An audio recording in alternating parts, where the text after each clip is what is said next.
Hello प्यारे साथियों, कैसे हो आप सब। स्वागत है आपका अपने चैनल एजुकेट्स मैथमेटिक्स पे और मेरा नाम पंकज है। और मैं आपको क्लास 10 एनसीईआरटी मैथ्स का जो नया एडिशन है उसका कंप्लीट एक्सप्लेनेशन के साथ solution, concept based solution provide करा रहा हूँ। अगर आप हमारे चैनल पर पहली बार हैं, वीडियो अगर आपको पसंद आए, मेहनत आपको पसंद आए, तो आप चैनल को सब्सक्राइब करना, वीडियो को लाइक करना और जरूरतमंद के साथ शेयर करना मत भूलिएगा। अब हम लोग सॉल्व करते हुए जो हमारा चौथा अध्याय द्विघात समीकरण है उस पर आ चुके हैं और इस अध्याय की पहली प्रश्नावली को भी हम लोग सॉल्व कर चुके हैं और हम लोग प्रश्नावली 4.2 पर आ चुके हैं और इसके पहले, दूसरे, तीसरे और पहले चार प्रश्नों को भी हम लोग सॉल्व कर चुके हैं। उसका भी लिंक आपको इस वीडियो के डिस्क्रिप्शन में मिल जाएगा, आई बटन पे मिल जाएगा, आपको चैनल की प्ले लिस्ट में मिल जाएगा, वहां से जाकर के देख सकते हैं। और आज के इस वीडियो में जो हमारा 3 प्रश्नों तक हम लोग अर्ज कर चुके हैं। आज के इस वीडियो में जो हमारा चौथा प्रश्न है भैया, चौथे प्रश्न से शुरू करने वाले हैं, तो चौथा सॉल्व करेंगे, पांचवा और छठा, इन 3 प्रश्नों को आज के इस वीडियो में सॉल्व करेंगे। तो देखिए क्या कह रहा है चौथा प्रश्न। दो क्रमागत धन पूर्णांक, धनात्मक पूर्णांक ज्ञात कीजिए जिनके वर्गों का योग आपका 365 है। तो देखिए भैया, यहाँ पे जो शब्द आए वर्ड प्रॉब्लम में, उन शब्दों को पकड़ के चलिए भैया। जब आप शब्द को पकड़ के चलेंगे तभी आपको आसानी रहेगी। शब्द में ही खेल होता है। यहाँ पे लिखा है क्रमागत धनात्मक। क्रमागत का मतलब क्या होता है? क्रम से आने वाली। अब अगर उनमें क्रमागत की बात की जाए, जैसे मान लो आपके पास पहली संख्या 20 है, तो अगली क्या हो जाएगी? 21। कैसे पता चला? 20 में 1 जोड़ दिया। अगर पहली संख्या 22 है तो अगली क्या हो जाएगी? 30।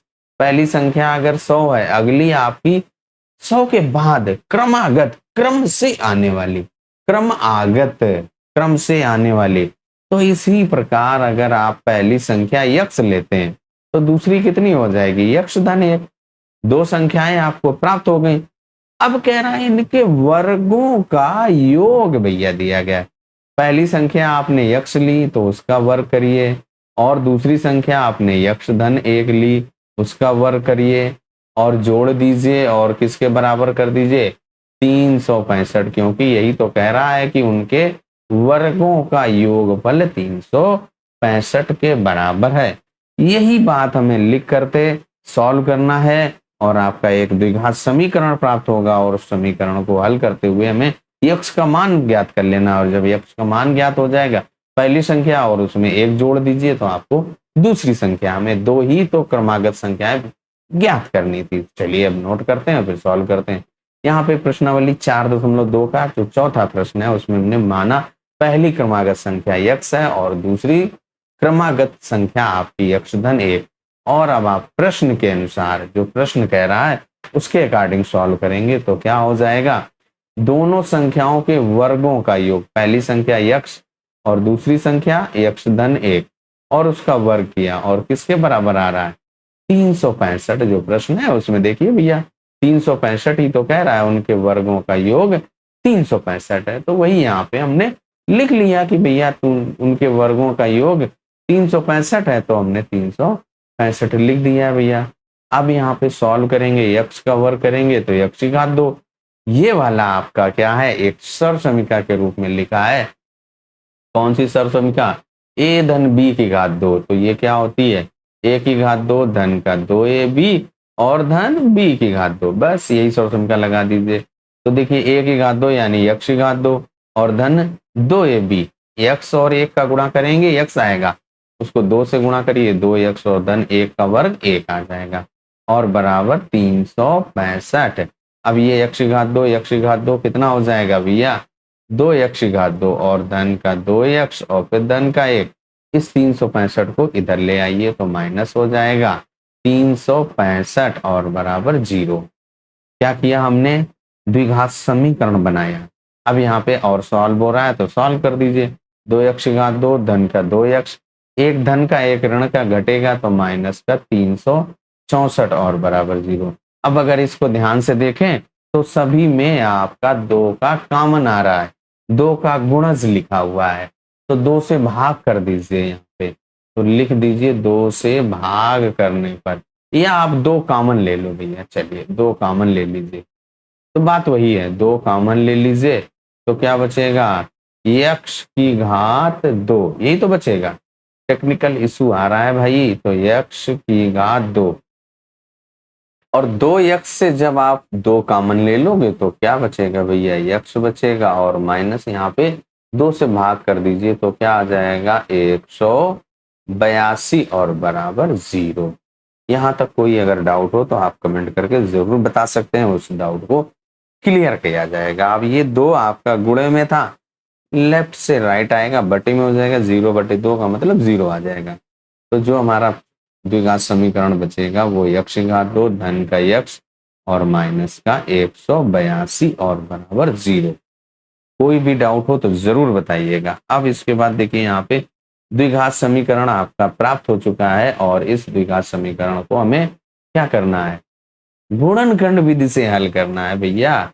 तो उसके लिए आप क्या करिए, 182 जो आपके पास ये x की घात 2 धन bx धन c के रूप में आपका जो ये द्विघात समीकरण आया उसमें जो चर पद है, ये 182 है चर पद है, इसके आपको अभाज्य गुणनखंड करने हैं और मध्य पद को विभक्त करना है। तो यहाँ पे 182 लिखेंगे, 2 से भाग कर दीजिए, 2 9 18 और 2 एकम 2 और यहाँ पे भी भैया 13 7 91 और फिर 7 या पहले 7 से दे देते बातें की।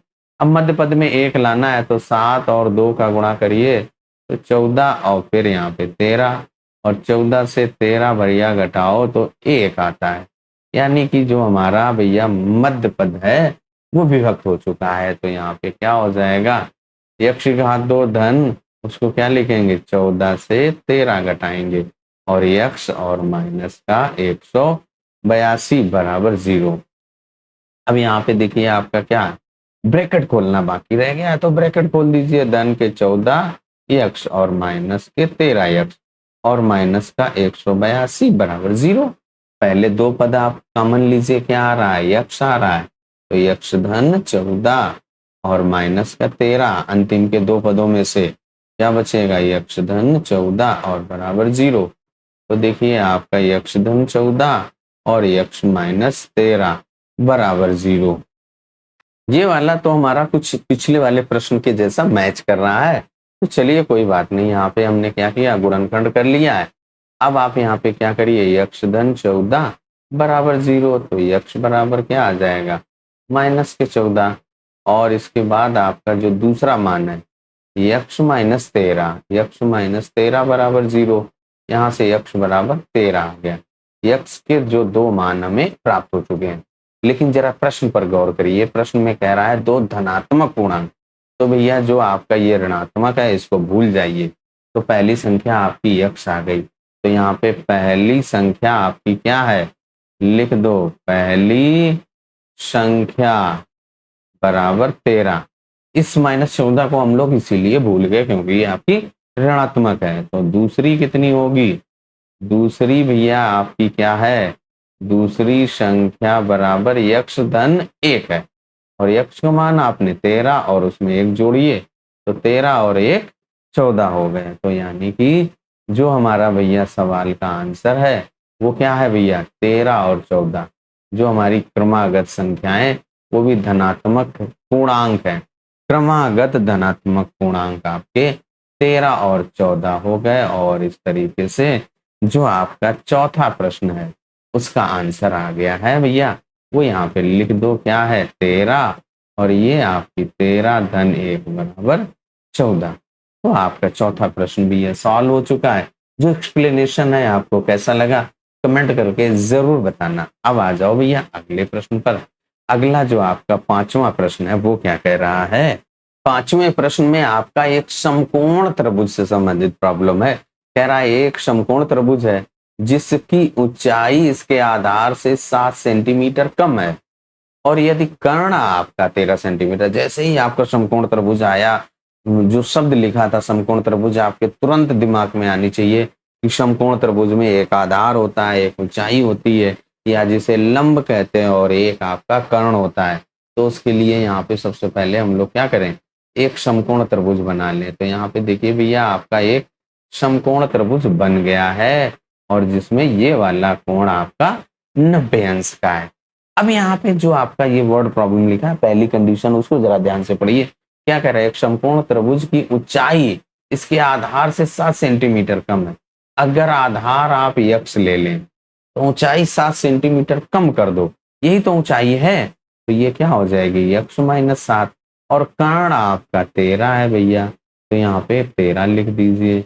अब आप यहाँ पे समकोण त्रिभुज में जो पाइथागोरस प्रमेय पढ़ी है, कर्ण का वर्ग बराबर आधार का वर्ग धन लंब का वर्ग, उसी का प्रयोग करेंगे और हल कर देंगे। तो यहाँ पे लिखेंगे सबसे पहले, माना समकोण त्रिभुज का आधार बराबर कितना है? x सेंटीमीटर, ये तो कह रहा है, और ऊंचाई इसके आधार से 7 सेंटीमीटर कम। तो जो ऊंचाई या लंब कह सकते हैं वो x माइनस 7 सेंटीमीटर, और कर्ण बराबर आपका 13 दिया गया है। कर्ण हमारा 90 अंश के सामने वाली भुजा होती है।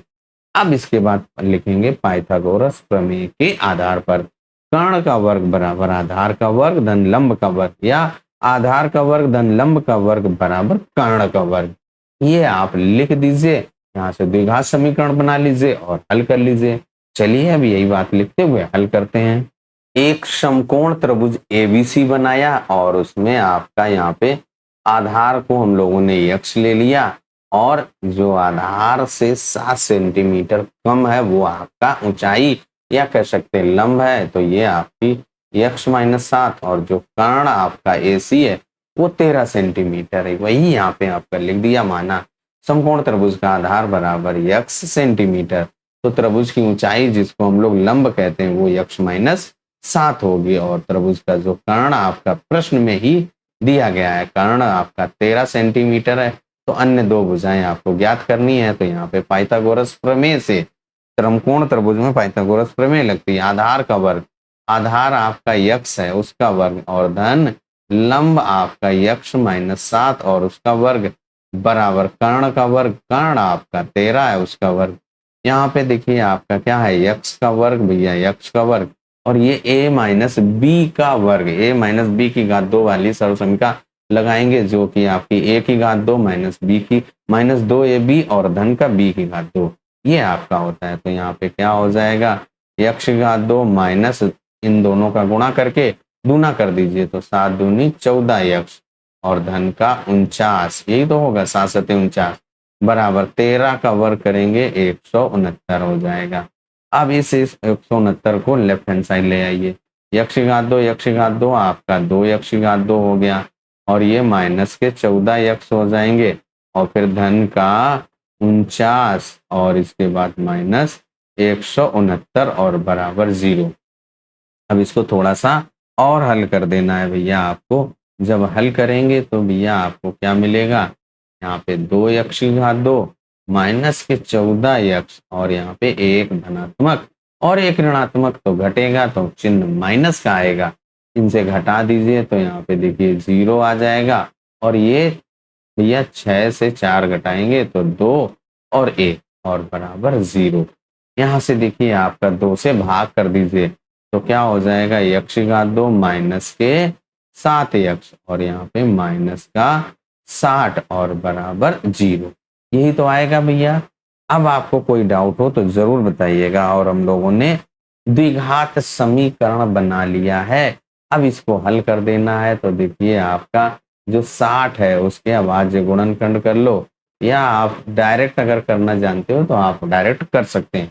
2 से भाग करेंगे 30, 2 से भाग करेंगे 15, और फिर 3 और 5 और 5 से एकम 5। अब आप क्या करना है? मध्य पद लाना है। तो भैया क्या होता है? 2 दूनी 4 और 3 12, 12 ये और 5 ये, 12 गुणे 5 करिए 60 आता है, 12 पंचे 60, और 12 से 5 घटाओ तो भैया 7, जो कि हमारा मध्य पद है। तो जो मध्य पद 7 आ चुका है। अब आप यहाँ पे क्या लिखेंगे? यक्ष की घात 2 माइनस 12 से 5 घटाया, यही तो हमारा मध्य पद विभक्त हुआ, और यक्स और माइनस का 60 बराबर 0। ब्रैकेट खोलना है और ब्रैकेट के पहले माइनस का चिन्ह है, उसका विशेष ध्यान रखना है भैया। तो क्या हो जाएगा? यक्ष की घात 2 माइनस के 12 यक्स, क्योंकि चिन्ह बदलेंगे भैया, और धन के 5 यक्स, और इसके बाद आपका माइनस के 60 और बराबर 0। पहले दो पद और आखिरी के दो पद का जोड़ा बनाते हुए आपको गुणनखंड करने हैं। तो यहाँ से यक्ष कॉमन आएगा तो यक्ष माइनस का 12 और यहाँ पे धन का 5 आएगा तो यक्ष माइनस 12। 12 पंचे 60 होता है ना, तो यहाँ पे यक्ष माइनस 12 फिर से कॉमन आ रहा है। अगले ब्रैकेट में यक्ष धन 5 और बराबर 0। यहाँ से आपको यक्ष के दो मान प्राप्त होंगे, इन दोनों मानों को प्राप्त कर लो भैया। यक्ष माइनस 12 बराबर 0, तो यहाँ से आपका यक्ष बराबर 12 माइनस 12 आप लेफ्ट से राइट ले जाओगे तो प्लस हो जाएगा। अब इसके बाद आप यक्ष धन 5 बराबर 0, तो यहाँ से यक्ष बराबर माइनस के 5, क्योंकि जो धन था लेफ्ट से राइट गया तो वो ऋणात्मक हो जाएगा। अब यहाँ पे यक्ष हम लोगों ने क्या लिया था भैया, जरा प्रश्न में शुरुआत में ध्यान से देखो। यक्ष आपने त्रिभुज की भुजाएं ली थी और भुजा आपकी कभी ऋणात्मक नहीं हो सकती, इसलिए जो आपका ये -5 है उसको भूल जाएंगे। तो यहाँ पे लिखेंगे त्रिभुज का आधार, यहाँ पे लिखिए आधार बराबर कितना आ जाएगा, आधार बराबर 12। जो आपने यक्ष का मान 12 लिया है वही धनात्मक वाला, यानी यक्ष बराबर 12 आ गया। अब इसके बाद जब आपने आधार पता कर लिया, अब आपको यहाँ पे ऊंचाई पता लगानी है। तो ऊंचाई अन्य दो भुजाएं आपको ज्ञात करनी। ऊंचाई बराबर क्या थी भैया, यक्ष माइनस 7। यही तो कह रहा था कि ऊंचाई आपकी आधार से 7 सेंटीमीटर कम है, यक्ष माइनस 7। अब आप यक्ष का मान रख दो भैया। यक्ष का मान आपने 12 लिया है, 12 से 7 घटाइए तो 5 सेंटीमीटर। ऊंचाई आपकी 5 सेंटीमीटर, आधार 12 सेंटीमीटर। तो यहाँ पे लिख दो अन्य दो भुजाएं, यही तो पूछ रहा था, अन्य दो भुजाएं, त्रिभुज की अन्य दो भुजाएं 12 सेंटीमीटर व 5 सेंटीमीटर। और आपका जो प्रश्न है भैया सॉल्व हो गया है। हमारा एक्सप्लेनेशन आपको कैसा लगा कमेंट करके जरूर बताइएगा। अब आ जाओ भैया, जो हमारी प्रश्नावली 4.2 का आखिरी प्रश्न है और जो आपका उदाहरण एक आपने हल किया था ना दूसरे प्रश्न में, इसी प्रश्नावली का दूसरा प्रश्न, उदाहरण 1 का जो दूसरा वाला भाग है बिल्कुल वैसा ही है, उसी के जैसा है। तो वही कॉन्सेप्ट आप ध्यान करके सॉल्व करेंगे। तो देखिए क्या कह रहा है भैया, एक कुटीर उद्योग एक दिन में कुछ बर्तन का निर्माण करती है। एक विशेष दिन यह देखा गया कि प्रत्येक नग का जो निर्माण लागत है उस दिन में निर्माण किए गए बर्तनों की संख्या, उस दिन जितने बर्तन बने उनके दुगने से 3 अधिक है। अगर आप मान लो और उस दिन की कुल निर्माण लागत भैया 90 रुपए थी, तो निर्मित बर्तनों की संख्या तथा प्रत्येक नग की लागत, तो मान लेते हैं कि उस दिन जो बर्तन बने बर्तनों की संख्या यक्ष है। अब उस एक नग की लागत, यही तो कह रहा था कि उस दिन कोई एक बर्तन बनते, यक्ष बनते, और उस विशेष दिन ये देखा गया कि प्रत्येक नग की एक बर्तन की निर्माण लागत, यानी प्रत्येक बर्तन की जो निर्माण लागत है उस दिन के निर्माण किए गए बर्तन कितने, यक्ष, उसके दुगने से 3 अधिक। यक्ष का दुगना करिए 2 यक्ष और उससे 3 अधिक तो 2 यक्ष धन 3। अब यहाँ पे एक बर्तन इतना बनाया गया है, एक बर्तन की लागत इतनी है, तो इनका गुणा कर दीजिए तो कुल लागत आ जाएगी, और वो कितनी है आपकी 90 है। इसको हल कर दीजिए, द्विघात समीकरण मिल जाएगा और उसका गुणनखंड कर लेना है, यक्ष का मान पता चल जाएगा। और यक्ष का मान यहाँ पे 2 यक्ष धन 3 में रख दीजिए तो उस प्रत्येक नग की लागत भी पता चल जाएगी। यही बात नोट करते हुए हल कर लो भैया।